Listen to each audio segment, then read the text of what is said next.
As we work on bringing in the garden produce, one of the things that I've wanted to do with it is make some ready-made meals. And for the most part, we're just going to be doing a lot of canning at first with these meals, and then I'll make some freezer meals and some for the freeze dryer as well. But these first ones, I want to make sure we get some canned soups going. And like you already saw, we made the spaghetti sauce, which makes a very quick meal. As far as my canned foods go, the canned soups are one of the first things we always run out of. So I want to make sure we have plenty this year. And the other reason that I want to make sure that we have plenty of ready-made meals this year is because Cam and I are expecting our 6th baby coming early February 2025. So we are looking forward to that, but as part of that, I really just want to make sure that we have a lot of food prepped just because we make so much food from scratch. I don't want to do very much cooking during that time. I just want to be able to recover. That is why I'm starting now when I'm feeling really good and we have a lot of garden bounty coming in. I can make these meals right now for throughout the winter time. I'm finally starting to get over some of the morning sickness that I've had, and it's been really hard for me to make food and do a lot of preserving like I normally do. I tried really hard to look like I was enjoying making food in some of the earlier videos, but I was not enjoying it. And it's just something that I needed to push past and make it through. Thankfully, I'm at the tail end now and starting to feel a little bit better. It's a lot easier for me to make food now without being grossed out by it. With all of my other kids, I went at least 3 weeks early, and with Riggs, he was 5 weeks early. So I think I will probably be having this baby sometime in January if we're following the same pattern. I'm actually really excited about that because it is our least busy time of year. Last time we were right in the middle of May and planting and had a lot going on. This is exciting, but enough about that, and let's get back to preserving some food.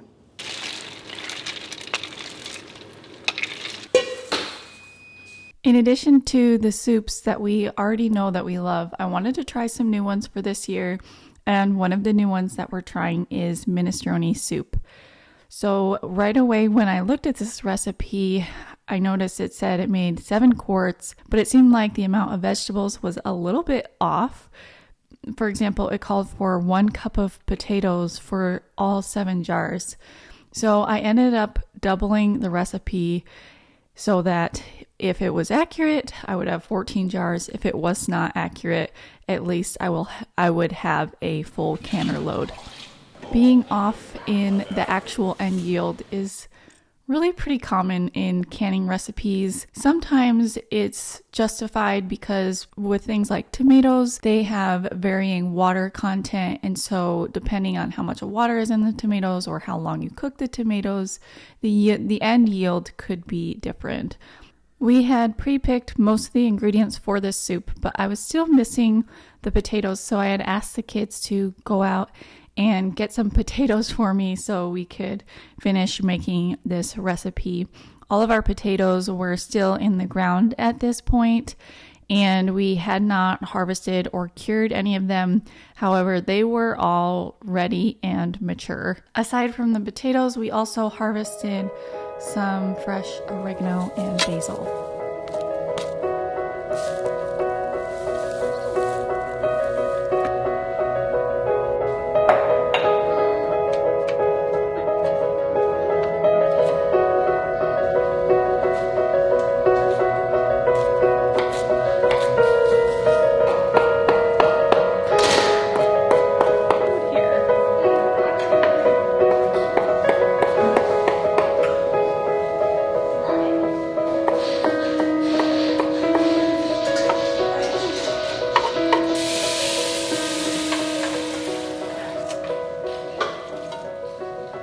After everything was chopped up, I started putting the ingredients together, and I don't know really what I was thinking because this is an 8-quart stock pot, I believe, and it filled up really quickly, which is actually a good sign that the recipe was more accurate than I initially believed.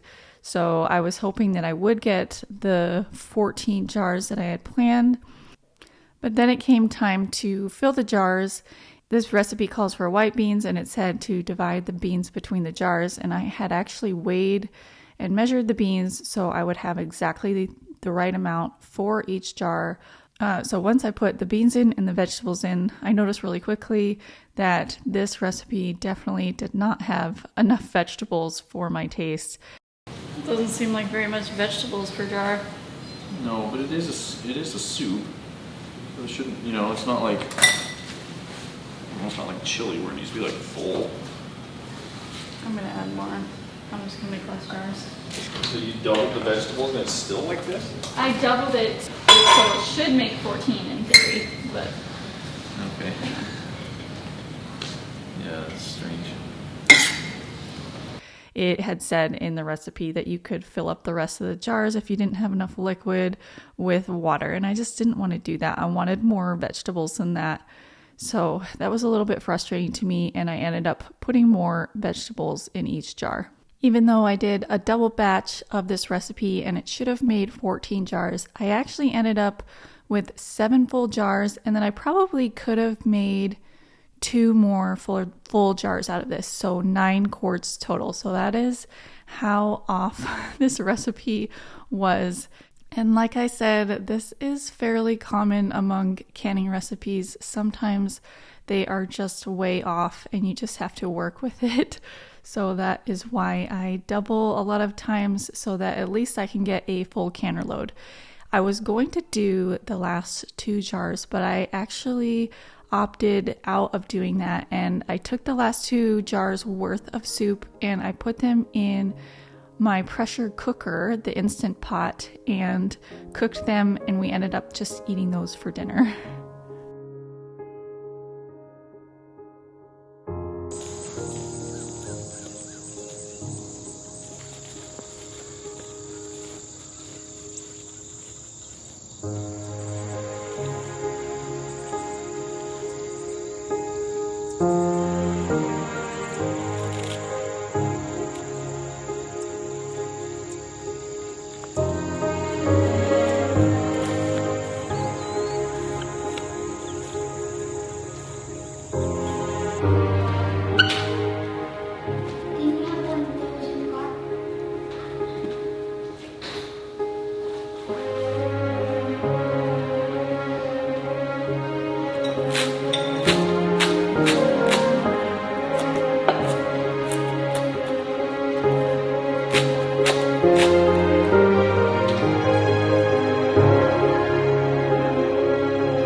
This morning we are making a quick and easy breakfast for us for making omelets.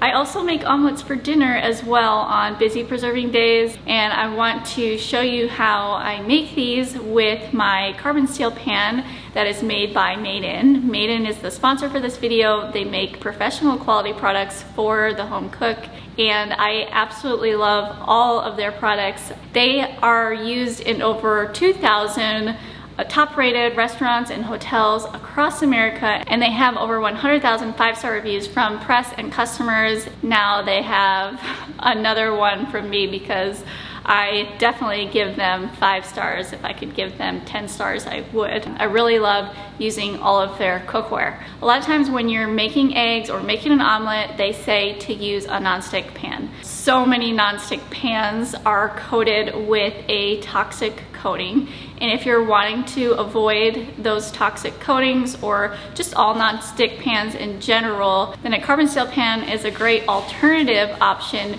It's kind of like cast iron where it is not coated, but you can season it so it becomes nonstick. But I actually like it quite a bit better than cast iron because it is lighter, so it's a little bit easier to maneuver on the stovetop, which is really important when you're doing an omelet. And it also has better heat control. I have a couple tips for you for making an omelet in this pan. One is to make sure your pan is well seasoned. These pans come already seasoned, but sometimes with use you may need to re-season it, so just make sure it's seasoned really well. And then the other thing that I do is I put a good amount of fat in the bottom of the pan before I start cooking. So this could be butter, lard, or oil. And then I turn the heat on to medium, so you want to make sure the pan is hot before you pour in your eggs or crack open an egg. And having the fat on the bottom and the pan heated up really helps the eggs to just slide all over the place on the pan, so there is no sticking whatsoever, and it acts just like a nonstick pan. I was able to easily cook this omelet, flip it over, and slide it right off of the pan. You can check out the carbon steel collection and Made In's other cookware by clicking the link in the description to save on your order. After I started to eat this omelet, I really had a craving for some fruit. So I went out and I picked some strawberries. If you can believe it, we are still harvesting strawberries right now. This variety is Early Glow, and it is June bearing, which means usually it bears one crop all at once early in the summer. These are the ones that are growing inside my high tunnel, and apparently they really like the conditions there because they just keep on producing fruit. This last soup that we made is chicken enchilada soup, and this we made for the first time last year and we really liked it, so we were making it again this year.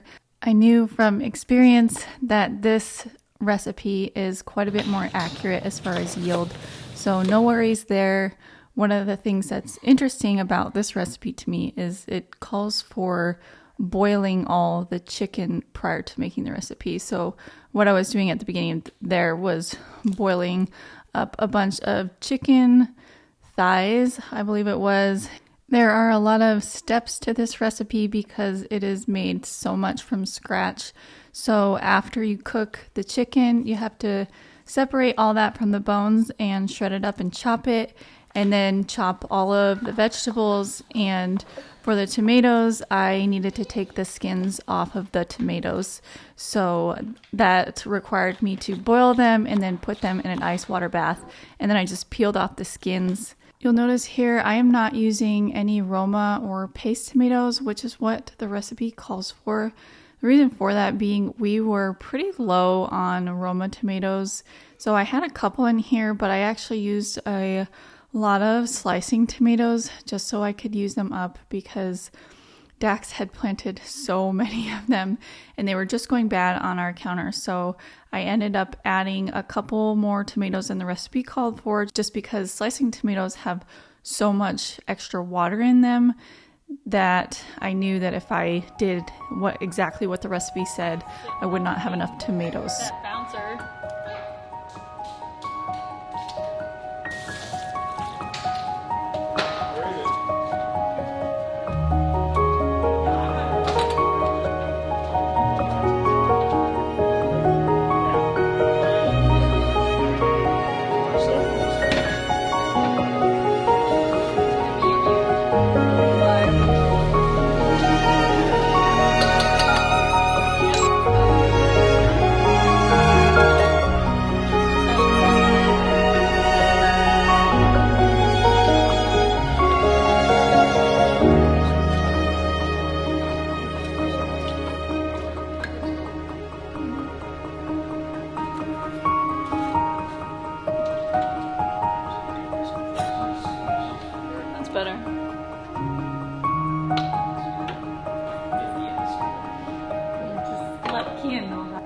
the time I was preserving all of these things, it was early August, and in early August here, that is when grape season is. So right after I had finished all of the soups and things, I ran down to our local place where we get grapes from and got a bunch of, these are Fredonia, that's the variety, is Fredonia grapes, and they are so good. They're very similar to a Concord grape. Other similar ones are Sunbelt, and Mars is the seedless ones, but I actually like the ones with seeds for canning juice. So we were making juice with our steam juicer. I lost my little stand that I used in years prior. You have to set something beneath the juicer because the gravity is what brings the juice down. So you usually set like a little table there.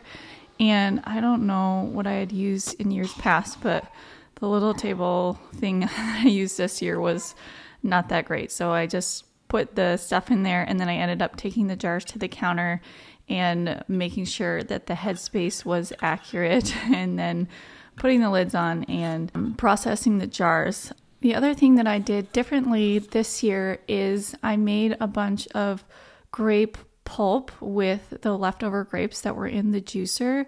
My first batch, I left all the stems on, which was a mistake because I couldn't put them through my little food processor sauce maker thing without it getting all jammed up. So every batch after that, we took all the grapes off the stems before we made the juice, and then we put them into the sauce maker and got a bunch of grape pulp from it. I was pleasantly surprised that the grape pulp was still really flavorful. In years past, I had not done that because the juicer, it actually worked so well that I felt like what was left on the grapes was really devoid of flavor. But this year, I didn't super cook the grapes, so there was still a lot of flavor left in this pulp. And once we put it through the sauce maker, it was still really sweet. I decided to take that pulp and we put it into dehydrator trays and made fruit leather out of it. Back before we had our steam juicer and I was making grape juice by hand, I would do this every single time and make a raw fruit leather with the leftover grape pulp. This batch, of course, was very cooked, but we still had a really good end result. For each batch of fruit leather that we did, I do add a little bit of honey to it because it gives a better end result. The fruit leather is a little bit more pliable and easier to work with. And then we just store them in mason jars, and I don't think I show it here, but I did vacuum seal these jars so that they would last a long time. I bought 3 bushels of grapes, and that made 28 jars of grape juice. I did eat a lot of the grapes too, and I didn't do these all by myself. Cam helped me a bunch because we did about half of these, and then I went on a little trip, which I will talk more about in next week's video. And then Cam did these while I was gone, so it's super cool. We've got all these jars of grape juice, one of our favorite things. We definitely still have a lot of preserving to do, but that is it for this video, and we'll see you guys on the next one. Bye!